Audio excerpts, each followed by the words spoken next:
এই যে আমাদের ৭১-এর যুদ্ধ, সেই যুদ্ধে এই যে যে মুজিব বাহিনী গঠন করা হলো, সেটা আমাদেরকে লক্ষ্য রাখতে হবে। এটা খুব গুরুত্বপূর্ণ ঘটনা যে মুক্তিবাহিনী আছে, সেই মুক্তিবাহিনীতে নিজের বামপন্থীদের ঢুকতে দেওয়া হচ্ছে না, সতর্ক দৃষ্টিতে থাকা হচ্ছে। আওয়ামী লীগ দেখছে, ভারতীয় সরকার দেখছে, বামপন্থীরা ওখানে গেলে প্রাণ ভয়ে পালিয়ে আসছে, কেউ কেউ প্রাণ হারাচ্ছে। তার পাশাপাশি যে একটা মুজিব বাহিনী গঠন করা হয়েছে, সেই বাহিনী গঠনের উদ্দেশ্য একটাই, উদ্দেশ্য হচ্ছে কমিউনিস্ট বিরোধিতা।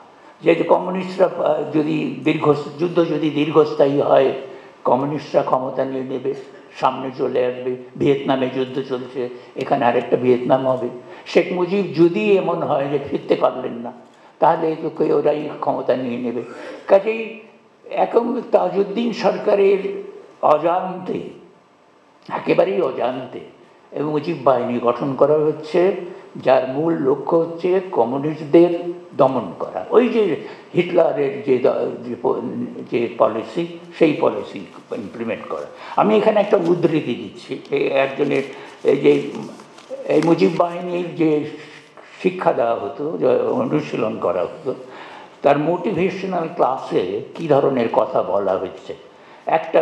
একটা উদাহরণ নেই এখানে, খুবই তাৎপর্যপূর্ণ এবং খুবই দুঃখজনক। সেটা এখানে বলা হচ্ছে, এই যে তাদের কর্তব্য কী হবে মুজিব বাহিনীর তরুণদের। একজন রাজাকারকে যদি তোমরা ধরো, তাহলে নানান প্রশ্নবাদে তাকে জর্জরিত করবে, প্রয়োজনে তথ্য পেতে কিছুটা শারীরিক নির্যাতনও করতে পারো। তথ্য পাওয়া শেষে তাকে কারাগারে পাঠিয়ে দেবে। আর যদি কোনো কমিউনিস্ট ধরো, সঙ্গে সঙ্গে তার প্রাণ হরণ করবে, একেবারে সঙ্গে সঙ্গে। তো এই যে রাজাকার এবং কমিউনিস্টের মধ্যে পার্থক্য, রাজাকার এবং এরা, এই যে আমরা ৭১ যুদ্ধের সময় এটা ঘটেছে। এবং এই কথাটা কিন্তু, এই যে কমিউনিস্ট বিরোধিতা, এইটা কিন্তু একেবারে শুরু থেকে আছে। জিন্নাহ সাহেব তার ওই যে বক্তৃতা, রেসকোর্সের বক্তৃতা, সেটা থেকে আমরা উর্দু রাষ্ট্রভাষা করার কথাটাই মনে আছে আমাদের। কিন্তু তিনি আরও একটা কথা বলেছিলেন যে তোমাদের মধ্যে এই এত মানুষকে, ইংরেজি ভাষায় বলছেন, যে তোমাদের মধ্যে কমিউনিস্ট ঢুকে পড়েছে। তারপরে দুদিন পরে ঢাকা ইউনিভার্সিটিতে যে কনভোকেশন হচ্ছে, সেইখানে তিনি বক্তৃতাতে আবার কমিউনিস্ট শব্দটা ব্যবহার করছেন না, তিনি বলছেন যে ফিফথ কলামিস্ট আছে। ফিফথ কলামিস্ট মানেই হচ্ছে কমিউনিস্টরা। এবং আমরা এও দেখছি যে জিন্নাহ সাহেব ওই বক্তৃতাতে আরেকটা কথা বলেছেন, সেই কথাটাও খুব গুরুত্বপূর্ণ, যে তিনি কোন ধরনের পাকিস্তান প্রতিষ্ঠা করতে চাচ্ছেন। কমিউনিস্টদের তো দমন করতেই হবে, কিন্তু কোন ধরনের পাকিস্তান। তিনি বলছেন যে তরুণদেরকে, গ্র্যাজুয়েটদেরকে, যে গ্র্যাজুয়েটরা তোমাদের সামনে উন্নতির স্বর্ণ দুয়ার উন্মোচিত হয়ে গেছে।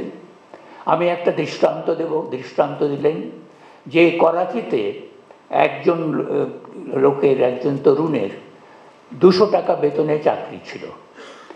পাকিস্তান হয়েছে 3 মাসের মধ্যে ওই লোক ব্যাংকে 1500 টাকায় চাকরি পেয়ে গেছে। 200 টাকার থেকে 1500, এইরকম সম্ভাবনা তোমাদের সামনে চলে এসছে, তোমরা এটার সুযোগ গ্রহণ। এই হচ্ছে পাকিস্তান, এই হচ্ছে ওই কতিপয়ের পাকিস্তান, এই হচ্ছে পুঁজিবাদী পাকিস্তান। তো ওই যে তিনি রাষ্ট্রভাষার কথা বললেন আবারও, তখন নো হয়েছে। কিন্তু তিনি যখন এইটা বললেন যে তোমরা পুঁজিবাদী হও, তখন কিন্তু নো হয়নি, বা তখন এটাকে গুরুত্ব ছাত্ররা দেয়নি, দেবার কথাও না। কিন্তু এইটাই পাকিস্তানের রাষ্ট্রনীতি হয়েছিল, যে পাকিস্তান হবে একটা পুঁজিবাদী আমলাতান্ত্রিক রাষ্ট্র এবং অভ্যন্তরীণ উপনিবেশ স্থাপন করবে। পূর্ববঙ্গ হবে একটা উপনিবেশ, অভ্যন্তরীণ উপনিবেশ, সেইটাই তাদের ধারণা। আমরা আইয়ুব খানের সময় দেখেছি, আইয়ুব খানের ডায়েরি প্রকাশিত হয়েছে তার পদত্যাগের পরে। সেই ডায়েরিতে তিনি বলছেন অনেক কথাই বলছেন, তার মধ্যে একটা কথা খুব দুটো ঘটনা সে উল্লেখ করব আমি। একটা হচ্ছে তিনি বললেন যে ইয়াহিয়া খান দেখছি আলোচনা করছেন খাজা শাহাবুদ্দিনের সঙ্গে, যে ইয়াহিয়া খান দেখছি মুজিবকেই বড় শত্রু মনে করছে, কিন্তু ওদের জানে না যে আসল শত্রু হচ্ছে বাটানে।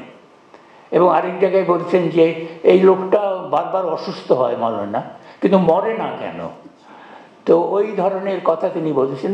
দ্বিতীয় যেটা, সেটা হচ্ছে যে আমাদের মনে আছে যে ওই যে চট্টগ্রাম বন্দরে জাহাজে করে অস্ত্রশস্ত্র নিয়ে এসছে যুদ্ধের আগে, এবং সেই অস্ত্রশস্ত্র নামাতে অস্বীকৃতি জানাচ্ছে, ঘেরাও করা ফেলেছে, সাধারণ মানুষ ঘেরাও করেছে, ওখানকার বন্দরের লোকরা ঘেরাও করেছে, তারা নেবে না। সেইটাকে তখন তো সে আইয়ুব খান ক্ষমতায় নেই, ডায়েরিতে লিখছে যে শুনলাম যে নক্সালাইটরা করা আমাদের চট্টগ্রাম বন্দরে এইগুলোকে অস্ত্রশস্ত্রগুলো নামাতে দিচ্ছে না। নক্সালাইটটা সেখানে কোথায়? ওখানে ওটা তো সাধারণ মানুষ করছে।